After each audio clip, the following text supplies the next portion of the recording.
Bonjour! Today we'll be changing the chain on this Ducati 899. So this bike has about 7,000 miles on it. I'm pretty sure this chain is original from the factory. So it's getting rusty. I noticed some O-rings are slowly disappearing. It's loose, and if it is the original chain, it is about 10 years old now, so it's time to change it. So I've tried to keep up with the maintenance, but maintenance won't really help with 10 years of wear and tear. So we're going to give it the Vortex treatment, the V3 racing chain. It is a 520. Realistically, we might not notice a difference, but it is a much needed upgrade for this bike. I had to get gold. I love gold! The look of it, the taste of it, the smell of it, the texture. First thing we're going to want to do is loosen this back wheel. So first I'm going to take the sliders off and then loosen the nut.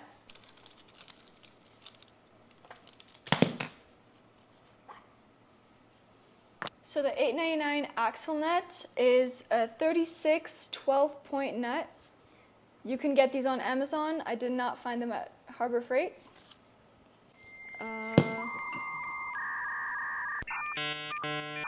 I don't like using my torque wrench to loosen things, so I'm going to use a regular wrench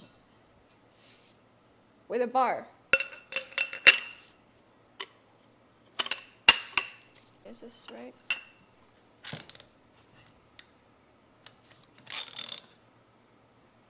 No. Now we don't want to take this nut off, we just want to loosen it so we can move the wheel back and forth and adjust it for the chain. Hold on.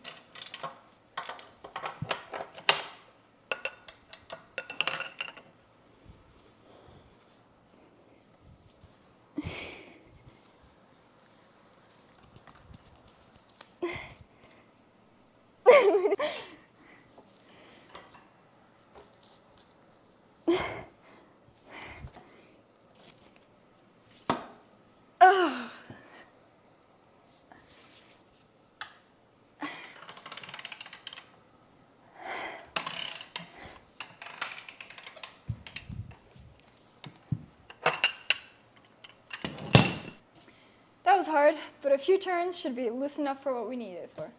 So next we want to loosen the tensioners here. I forget if it's up or down. It's down.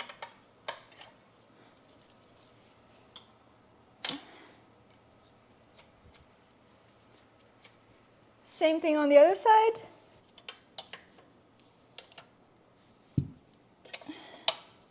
Okay. Just turn this in a bit.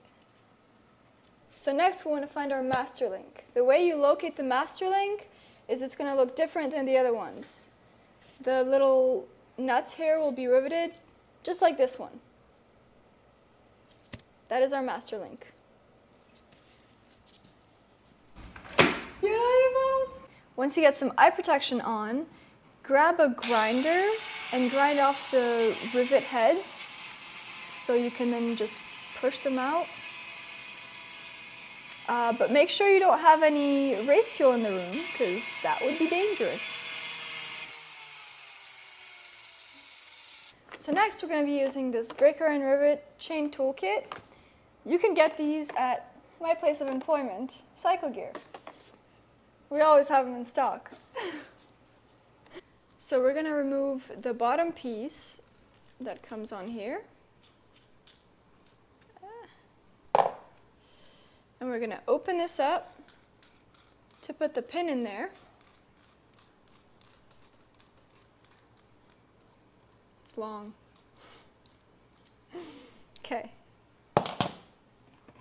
We're going to grab the spring and the 3.8 millimeter pin for the 520 chain. Just, pin in the spring. And both of these go in here. And then you close it.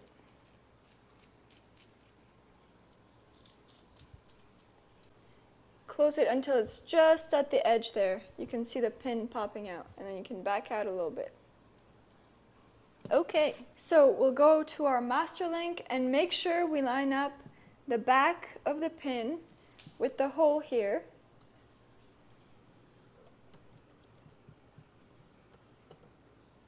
and then tighten it. Tighten the first one, and then the second one to push it out. Never use power tools because you could break the tip or anything else. So here we're just going to be using a 14mm socket and a wrench to slowly tighten it. Oh, wrong way. I should put this in gear.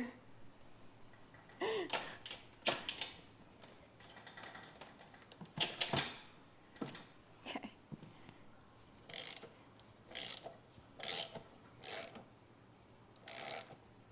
It feels looser. I think it went through.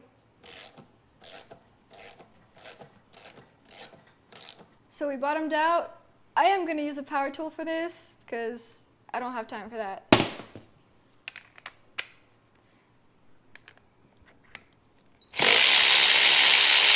Ooh.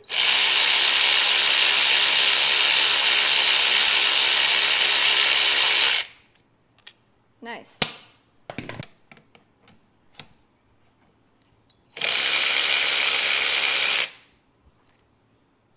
As you can see, we pushed the pin right out. It's in the back, so we're going to use some pliers to pull it out.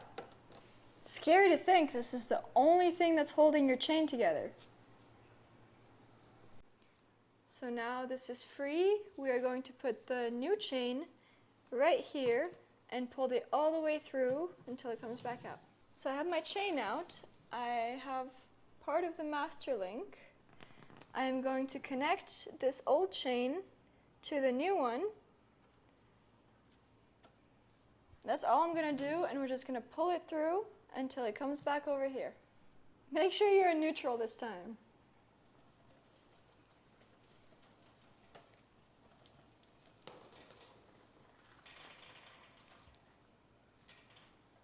Okay.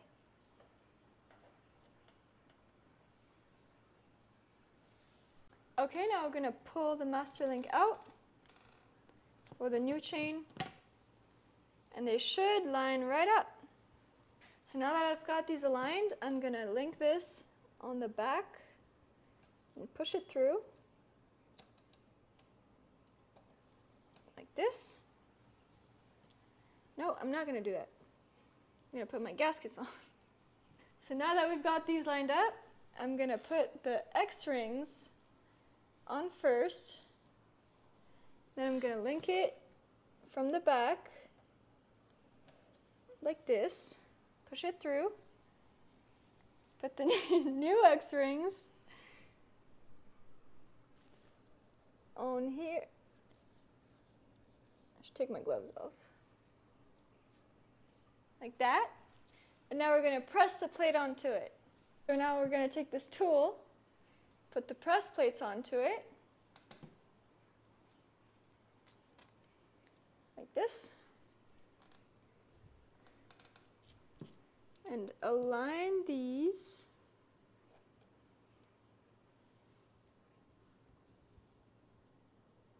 Okay, now we'll just loosen it, and the pins should be sticking out.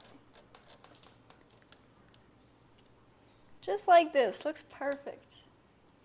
So we're going to grab the riveting tip and the spring, put it in the same way, tighten it until it sticks out a little bit,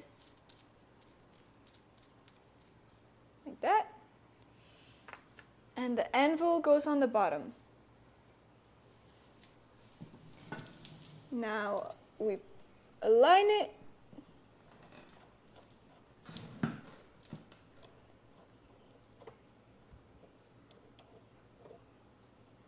Loosen this one a bit. Okay, perfect.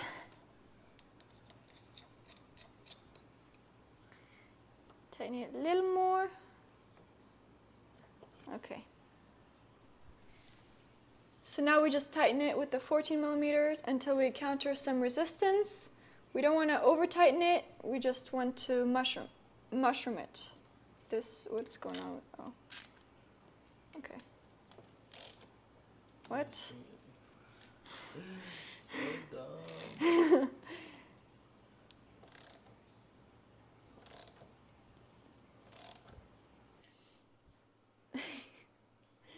So there's a good chance you're gonna break your tool before you achieve your first flare. But you can protrude that a little bit and then just tighten this one and get the second flare. Make sure you check the specs of your chain manufacturer to make sure everything's right. Now we're going to take advantage of Cycle Gear's really good warranty policy and go for a test ride. Once you've tightened everything, you can go ahead and clean up the chain and get some proper chain lube on there. So give me a few minutes, I'll finish this up, and then we can talk about why I chose this chain. So let's talk about why I chose the 520 X-ring chain. So if you're anything like me, you've probably heard a lot of misinformation and negative attitude in the motorcycle world. So if you choose one tire, a lot of people will say it's trash. If you choose this brand of oil, it's trash. But really, everything is good. Just about everything.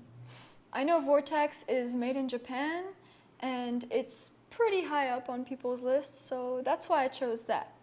Now let's talk about why I chose 520 over 525. 520 chains weigh less, which improves acceleration. They have a smoother and a more responsive throttle input. Allegedly, they make your bike feel more agile, meaning it's more nimble and responsive than 525 chains. I don't think anyone would be able to feel that in the street, but it gives me peace of mind.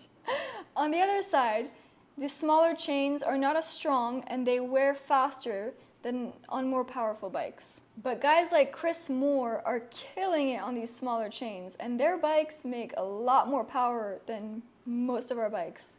But the biggest fact is this bike comes factory with a 520 chain. And that's good because it's cheaper than a bigger chain. So let's talk about the X-ring design over the more common O-ring design. X-rings tend to last longer and have less drag than regular O-rings. So if I can save money and rotational mass, I think I'm gonna use 520 chains. There's tons of different accommodations out there for different chains, different rings. Just get what you like, get what you can afford, and just have fun on the road. Thank you for watching this video. Do svidaniya!